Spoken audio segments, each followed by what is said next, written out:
Hey everybody, Jay here from Modern Mississauga, and we're with the 2018 all-new Hyundai Accent subcompact offering. This is the hatchback. As you can see, they also have a four-door sedan offering. I like the hatch much better. So up front, there's LED day runners that come in strip form. There's regular lights as well as your fog lights, and tucked in right here is an aerodynamic air vent, so the air kind of just goes right through, makes for increased fuel economy. Design language up front looks a lot like the Elantra, and that's what they're going to go for design language and consistency. I like the nice wraparound sweeping headlight design, very cool. 17-inch wheels, and this is the top trim GLS, so it's got everything you could possibly put in the vehicle. It's got the chrome accents for your door handles, and let's go around the rear. It's just basically a smaller version of the Elantra hatch, and there's a good look at it there. So around the rear, nice and easy one touch open.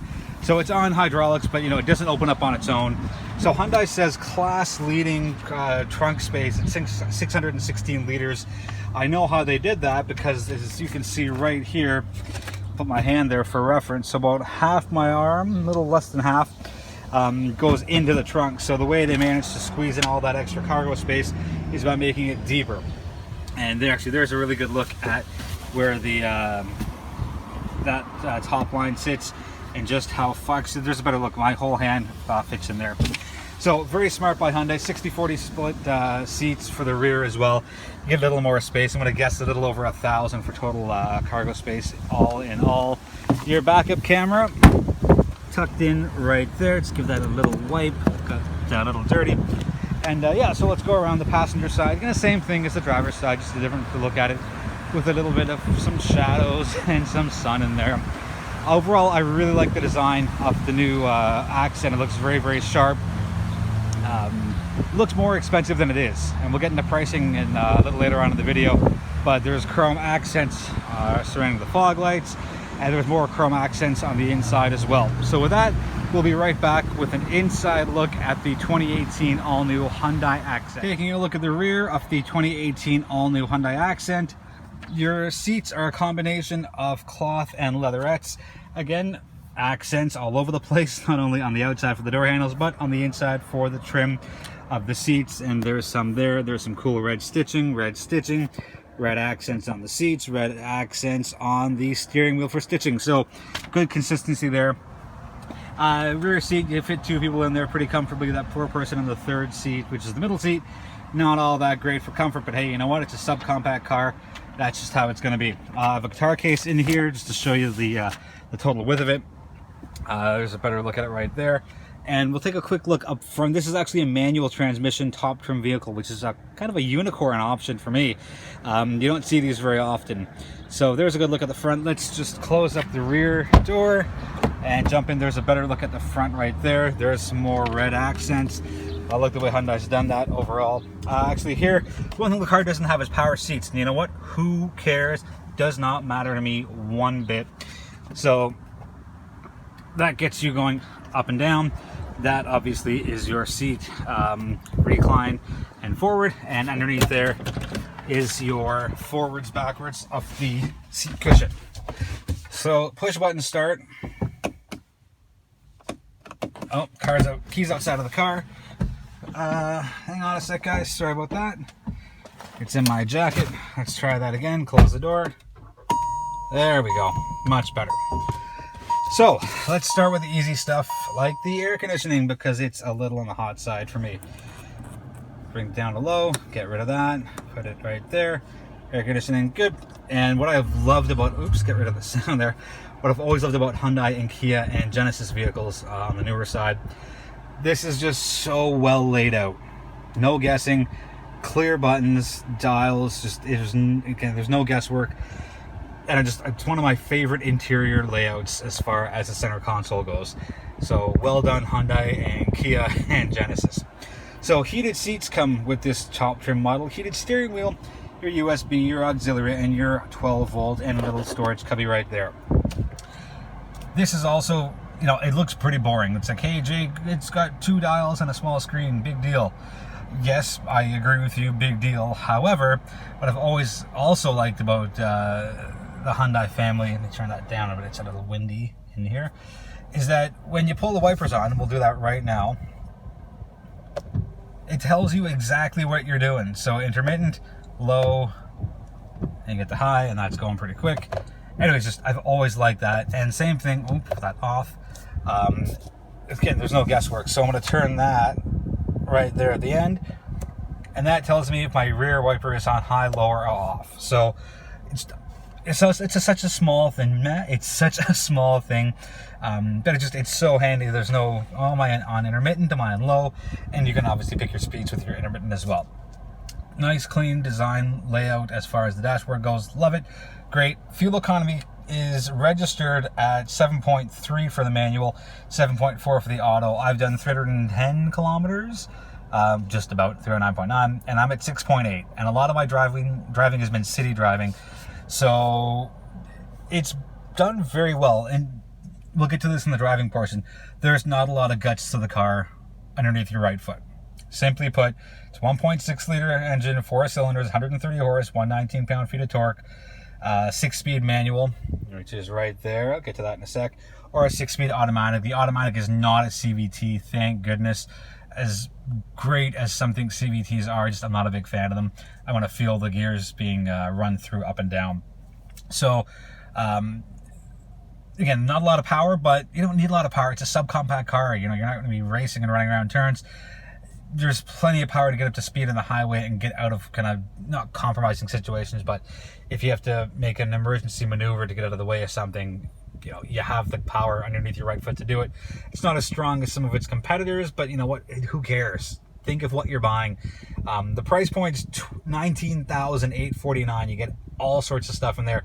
Forward collision warning, autonomous emergency braking, and that's with the automatic. But yeah, you know what? It's fine. It's great. The car is so well laid out, and you get so much out of it. So let's go back to here. So we did that. Obviously, your turn signals are there, and I mentioned that there is turn signal indicators on the outside of the mirrors. On the top trim GLS, there is your audio controls and your Bluetooth and your phone, and there is all your cruise stuff, and that gets you through all your different options up there. A couple of cup holders. I like that they actually kept a proper handbrake instead of the electronic one. Let me get my jacket out of the way. So not only are there accents there, and there, and there, and there, but there's some cool little accents there.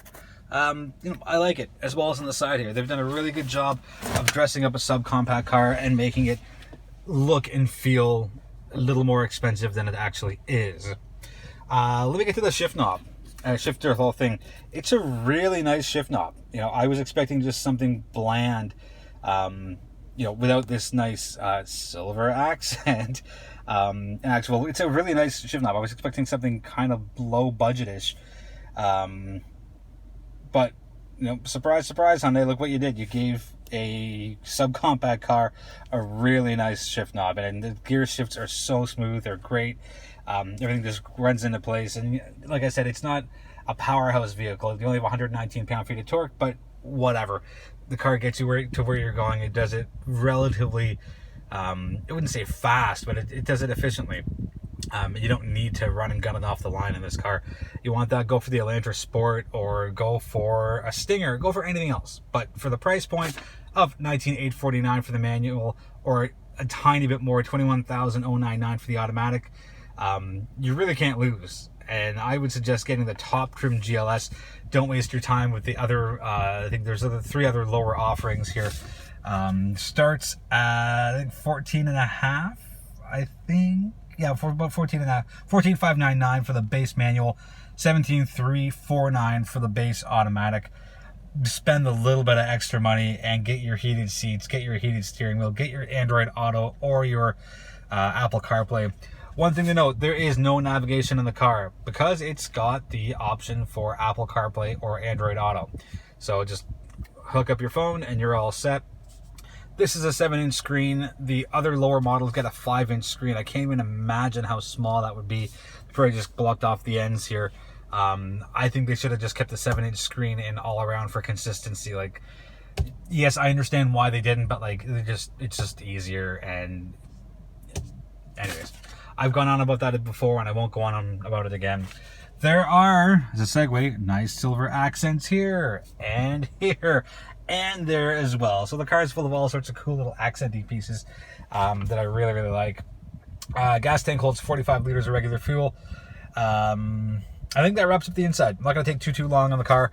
We'll be back with the driving portion and wrap up the rest of the video.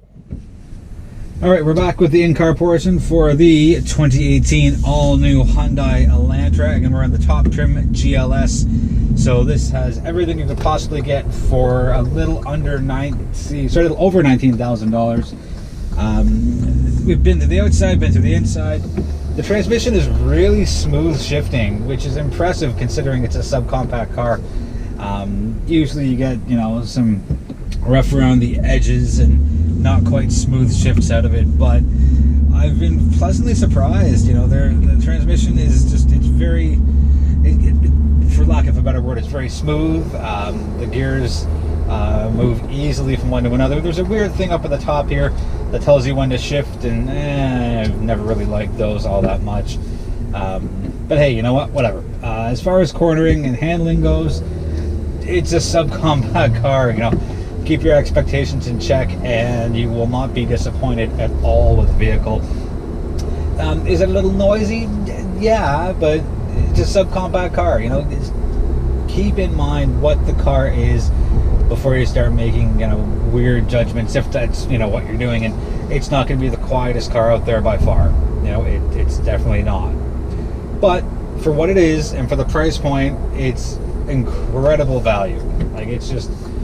It's wonderful value. Under $20,000, you get heated seats, you get a heated steering wheel, you get class-leading cargo space at 616 liters, you get a smooth shifting transmission, you get all sorts of nice trim options, cloth leatherette seats. The car looks good. It's like a baby Elantra. That's kind of how I'm viewing it. And there's really very little to complain about, given the price point, the value, what the car is. Hyundai's lately, over the past 5, 6, 7, 8, 9 years, have made really good cars overall. And my girlfriend has a 2013 Elantra and loves it, and she's put lots and lots of mileage on it, but it's held up. There have been no mechanical issues with the car at all. Upshifting, downshifting is nice and easy. Steering feel is very, very good. The transmission, the engine, it's a little, and I don't mean to sound like a hypocrite, it's a little weak. 130 horse, 119 pound-feet of torque. I gotta put my foot all the way down, and that's not as much power as I expected. So foot down all the way. Now I'm kind of going up around 4,000 RPM. Resting rate is around a little over 2, so engine spinning a little heavy, but you know what? It's a subcompact car. It's not built for speed. It's not like it's a Fiesta ST. If they manage to dump a Veloster turbo engine in here, totally different story.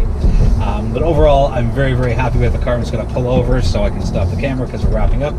But yeah, overall, the car has been great to drive. The seats are comfortable, good visibility all the way throughout, and I'm very, very happy with everything Hyundai's done for their all-new 2018 Elantra GLS. Any questions, please let me know. I'll be more than happy to answer them. Thank you so much for watching as usual. And we'll be back sooner than later with another car review.